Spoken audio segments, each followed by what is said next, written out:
katapusan karon na. Dili na siguro ni makalikawas sa tubig tungod sa kabusog sa unos. Dili na siguro ni makalikawas sa tubig tungod sa bagyo nga among giagian karon na. Dagko kayo ang mga palod kaya maguba sa ilang gisakyan na. Walay isla nga makita panahon sa unos. Mao niya tumurasa, wala na sila ipaglaong na. Niya gabi una puno sila sa kaadlok, puno sila sa kabalaka, kay wala sila yung makita mga igsoon. But I believe mga igsoon, dili sa tanang panahon gabi sa tuwa. I believe bisan sa sitwasyon nato, dili sa tanang panahon gabi sa tuwa. Maabot kanyang kabuntagon mga igsoon. That's why may unang Bible sa magkapuntang na mga igsoon. Anay Jesus yan na tao, ibabaw sa tubig mga igsoon. That's why bisan sa problema nimo, o sa kabalaka nimo, na Jesus na maglakaw sa tubig. Nahandok silang tanan. Tibok gabi sila ikusukuso sa balod mga igsoon. Tibok gabi sila na ikahadlok na ikabalaka tungod sa kakasug sa unos. Nag-aantag og history mga igsoon para masabtan kinakanta. Pero manang naputang sa unang ni Apostol Pedro nga gusto siya mulakaw sa tubig. Tibok gabi mga igsoon naadlok siya sa tubig. Samtang siguro mga igsoon nag-experience mo sa kay pambot o mo sa kay barko pagkusog ang unos mga igsoon. Pag musugod na galing hambak ang balon sa inyong isakit mabalaka. Mahalo. Siguro tibok gabi mga igsoon kini si Peter naadlok ni siya nabalakan siya. Pero may abot ang sayo sa kabuntakan. Kay dili sa tanang panahon puro kabili sa ato. Amen. Dili sa tanang panahon mga igsoon puro kabili sa ato. Siguro mga igsoon sa tibok gabi na balaka sila. Sa tibok gabi na hadlok sila mga igsoon. Pero anay Jesus nga sayo sa kabuntagon na. Siguro gusto siya musulti sa iyang mga disipulo. Siguro gusto siya mo ingon, your night is over. Your night is over. Siguro tibok gabi mong nahadlok ka. Siguro tibok gabi mong nabalaka. Pero ang inyong pagkapiyon humana na mo sa kabuntagon karon na. Siguro naamos kahadlok ka sa tibok gabi. Pero ang atong kabuntagon na maabot si Jesus sa atong kabuntagon na. That's why okay lang mahirap panahon sa kakapiyon. Kaya naaman sa Jesus panahon sa atong kabuntagon.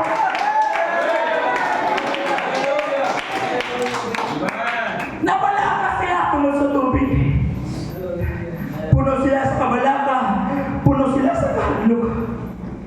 Pero panahon sa kabuntagon, ang Diyos naglakaw ibabaw sa tubig. Ang tanan nilang kahadlokan, ang tanan nilang kabalakan, dito naglakaw si Jesus. Amen.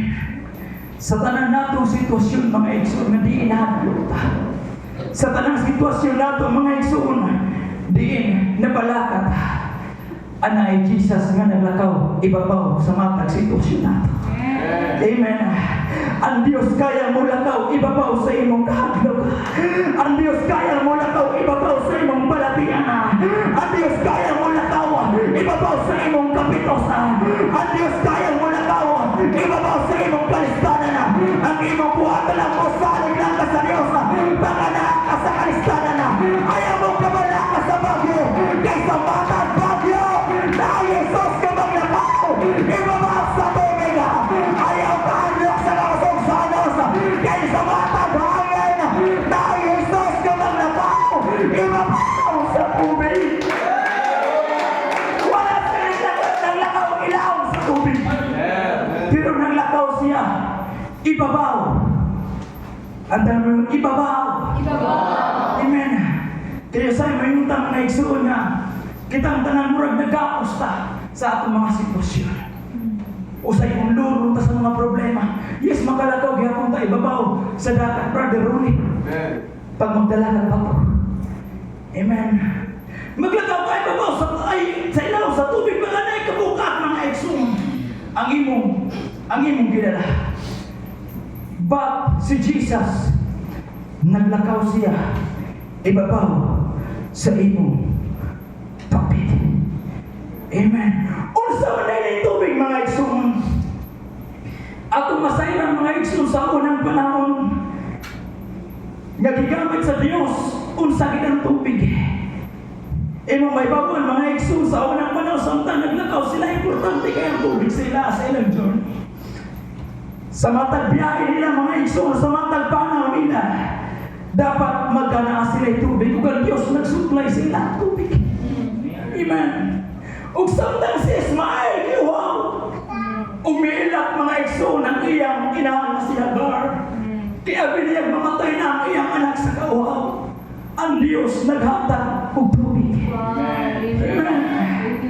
Sa mga taong ibang kapoy, sa mga taong mga igsoon na wala na kumoy, nagkinahanglan silang tubig. Kaya usahay mga igsoon, pag wala tayo tubig, brother, ulit sa inyo, matiyagan ginatong din na natin kaya. Usahay brother, kaya pag wala tayo tubig, namulang bugtaw na tayo ang atong mga tuod, nabugtaw na tayo ang atong mga siko. Inganan, importante ang tubig mga igsoon, pero ang Diyos kalapasalig ng iyang presensya sama sa tubig mga igsoon. Pagkanaan kay paluya, dapat magkanaan kay presensya sa Diyos. Pagkanaan kay kapagmawala, ang imong gikinahanglan, tubig lang nagikan sa Diyos.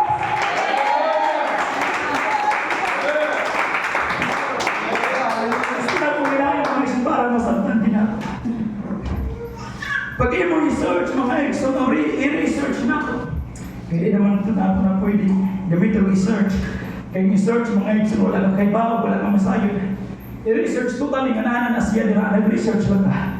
Pag i-mo research mga igsoon,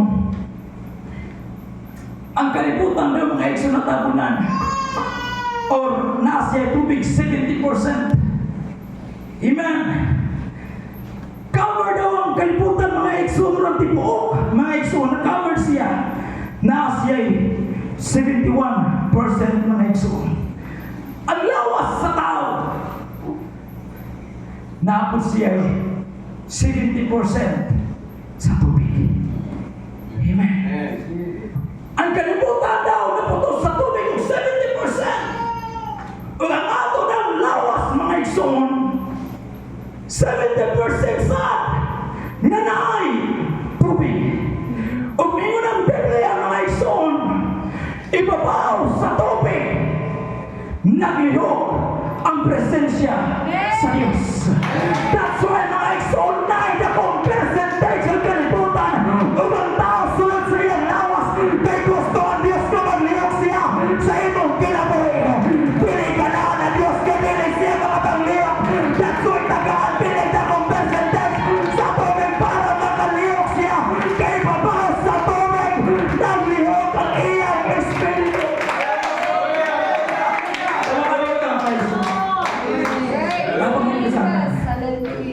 Now 70%. 7 is the number of God. Yes. Amen. Ang number 7 mga igsoon, numero sa Diyos. Ang tibuok kalibutan, gitabunan or nagana siya tubig. Ug ang imong lawas mga igsoon, naa siya 70% nga tubig. Kaya ibabaw sa tubig ang Diyos naglihok. Amen. That's why sa tanang sitwasyon sa atong kinabuhi, wala kay problema nga dili makita sa Diyos. Walay problema nga wala nakita sa Diyos. Walay pagsulay mga igsoon, mawala na tanaw sa Diyos mga igsoon. Kaya alos ang tibuok kalibutan, dito naglihok ang iyong presensya. Bisan pa man sulod sa imong kinabuhi, ang kasakit sa imong kasing-kasing napagyagan na sa Diyos. Ang kasakit nga napagyagan sa imong sulod sa imong kasing-kasing nakita na sa Diyos. Kay babaw sa tubig naglihok siya. Og 70% na tubig ang kalibutan, 70% na tubig ang tao.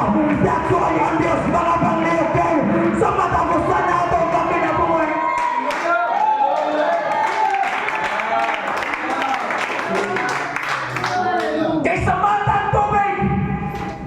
na ay Diyos nga naglihok. Amen.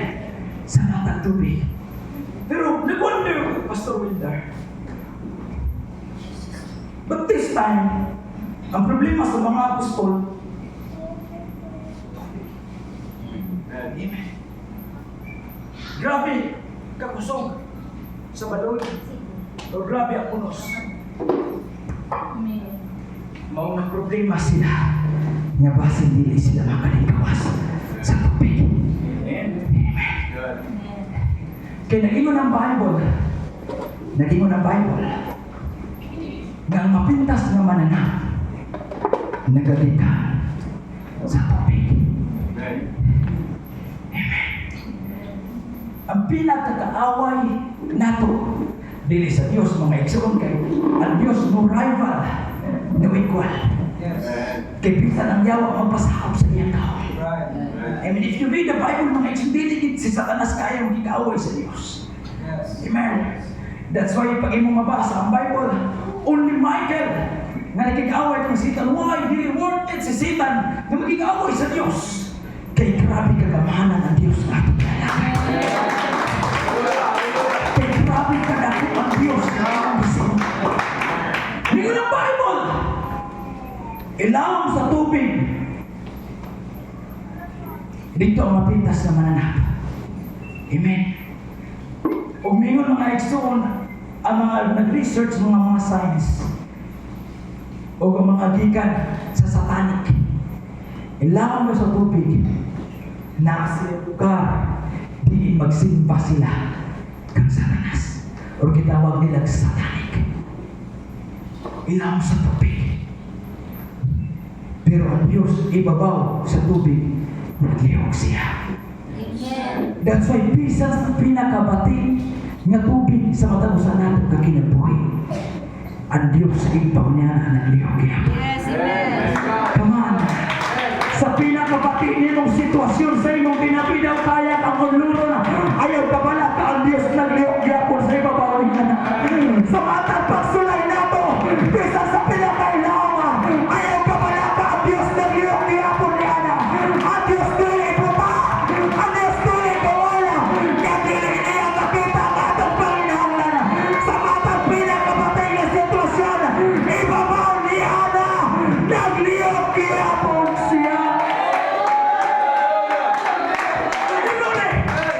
Pwede na ganun maglihok ang Diyos. Di ba po sa tubig, why? Ang ilaw nga na puros daw tahan. Ang ilaw nga na puros pagkamakasasala.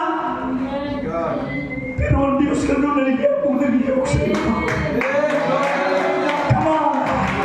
Sa pinakabati ni mong batasan na, yes, pati ka ng ilaw na to, pero ibabaw niya na naglihok po ng Diyos.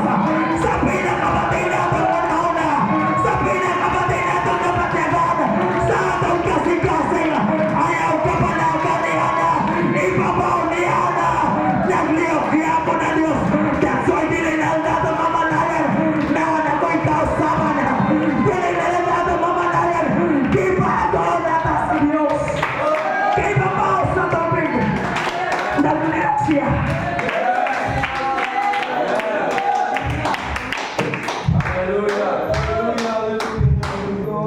Kaya ang kaaway o ang pinakabati nasa ilaw sa tubig.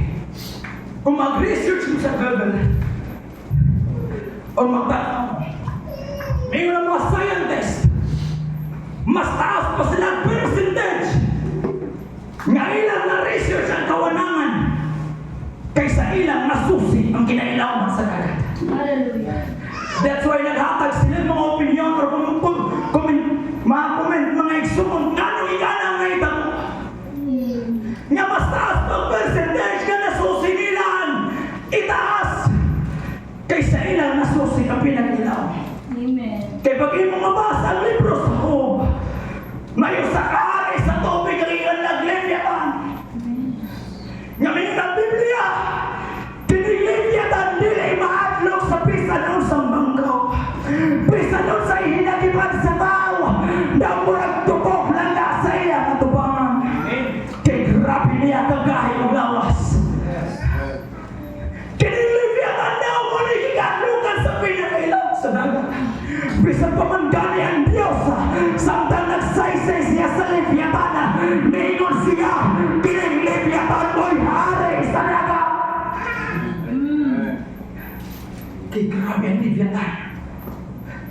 Nakadlukan ni siya dito sa dagat mga igsoon. We don't know kung asa ni nagpuyo ang Leviathan. We don't know mga igsoon kung pila ka meters o ilap sa tubig nagpuyo ang Leviathan. Pero ngayon ang Diyos mga igsoon, bisan pa man dali ang Leviathan, napasakop sa iyong presensya. That's why bisan ang pinakabatay na sitwasyon sa iyong kinabuhi, magpasakop niya mo na sa Diyos. Pag ang Diyos gani mo sulti, ang pinakabatay mga igsoon, mamatay na sa Diyos. Ang pinakabatay na mong problema, mamatay na sa Diyos. Ang pinakabatay na mong pagsulay, mamatay na sa Diyos. Ilang sa tubig ang Leviathan, but God moved on the water. Pero ang Diyos, naglakaw gihapon siya ibabaw sa tubig. Pag imong tanaw ng Bible, walay tao nga nakasulat, only Matthew nga na Peter nga naglakaw sa tubig. Even Luke, mga apostol Luke, mga ex-the doctor, si Lucas ng doktor, mga ex, wala niya nasulat nga naapoy Jesus nga naglakaw sa tubig. Ang nasulat ni Marcos, pag imong tanaw ng libro sa Marcos, ang nasulat niya, musaylo na unta si Jesus. Pero nakita nila nga naglakaw siya sa ibabaw sa tubig. O even John, silent siya nga naay Peter nga naglakaw. So pag ko ay nahadlok sila, nabalaga sila. Siguro wala na rin nakita ko mga milagro. Siguro tiko gabi nagtuaw na lang sila sa hadlok. But when Peter saw Jesus, pero samtang nakita ni Pedro si Jesus nga naglakaw sa tubig, mingon si Pedro, palakta kusa sa tubig. Tibuok gabi, gihadlok sila sa tubig. Tibuok gabi, nabalaka sila tungod sa tubig. Tibuok gabi, wala sila nakatulong. Kaya grabe ang tubig. But for Peter, when he saw Jesus walk on the water, I want to walk on the water. You know why? I want to stamp my feet where my fury is. Amen. Nakuha ko ninyo. Gusto na akong itamak ang akong tila. Diin ang akong makahadlok ha. Basta makita na ako ang Diyos na naglakaw ibabaw sa hadlok na ako. Gusto sa na ako ang yun na ni Florida. Palaktas na ko alin kumigaw Ginoo. Dugay na ko na balabala. Dugay na ko na problema na. That's why atong itamak ang atong atin. Diin ang atong kahadlok. Ito na mga atong atin. Diin ang atong kabalaka. Stand your feet. Realize your feelings. That's why kung musalig lang ta sa Diyos, kung matuo lang ta sa Diyos, kanang problema karon na nagkapos sa ako, tamakan rata na niya. Kanang pagsulay na nagkupot sa imo, tamakan, ranin mo na niya. Don't stop until you stamp your feet to your fear. Come on. Kay samtang si Pedro mga iksona, wala siya nakontinto dito siya sa paruto. Yes, 15 notas siya sa paruto. Pero wala siya nakontinto at brother Oleg. Gusto siyang matamak ang iyang matil dito sa iyang kadlok. Pero ang iyang gibuhat, dapat mapanood siya. Di nagparang si Jesus. That's why kung gusto ang matamak sa iyong kadlok, panood lang din nagparang ang Diyos. Panood lang din ang presensya sa Diyos.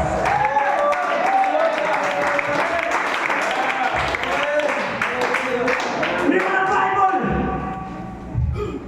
Naunlod si Peter. Kailangan sa tubig na alito ang mga data. Ilaw sa tubig. Dili mo sugot si Satanas. Tunuban nato ang iyang igbaw. Di siya napuyan mo. That's why samtang naglakaw si Peter ibabaw sa tubig. Yan naman ang siya Peter. Ginagaan siya pagduha-duha. Birang siya o sa tubig. Ginagaan siya lain pagsulay tayo pagsuy para lang mapira siya ilaw sa tubig. Ginagaan siya pagduha-duha para lang mapira siya ilaw sa tubig.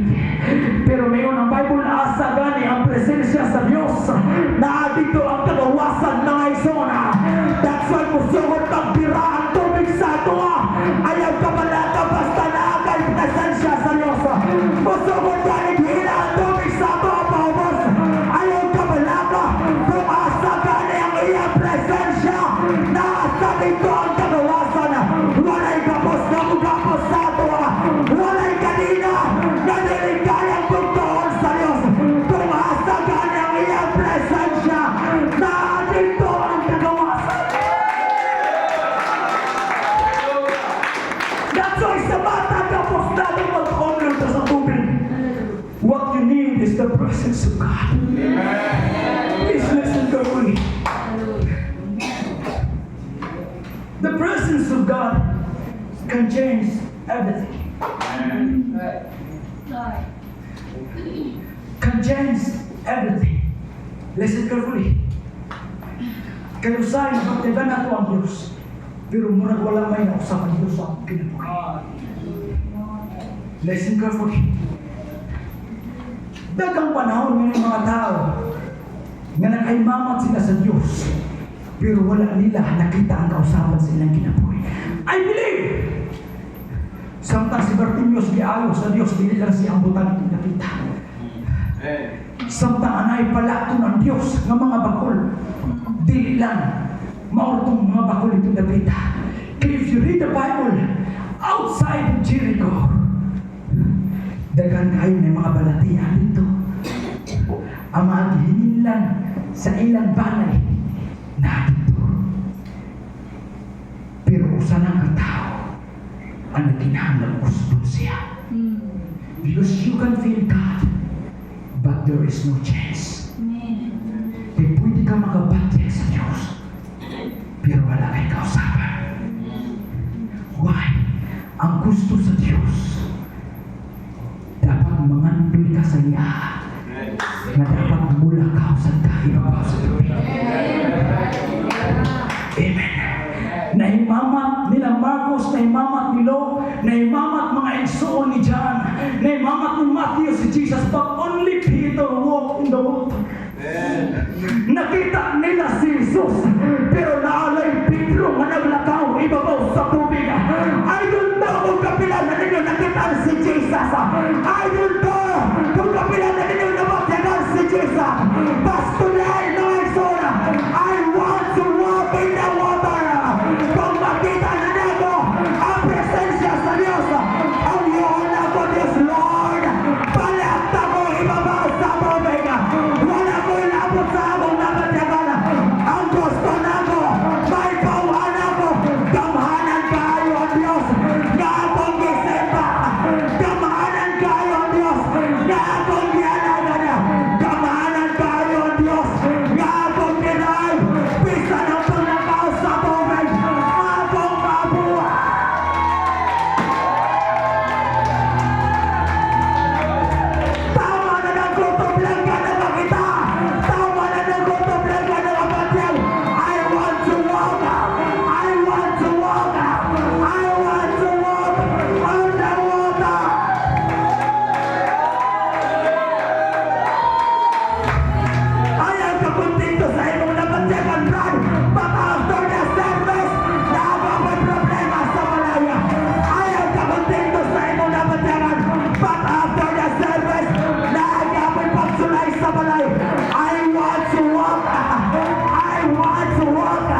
mga tao.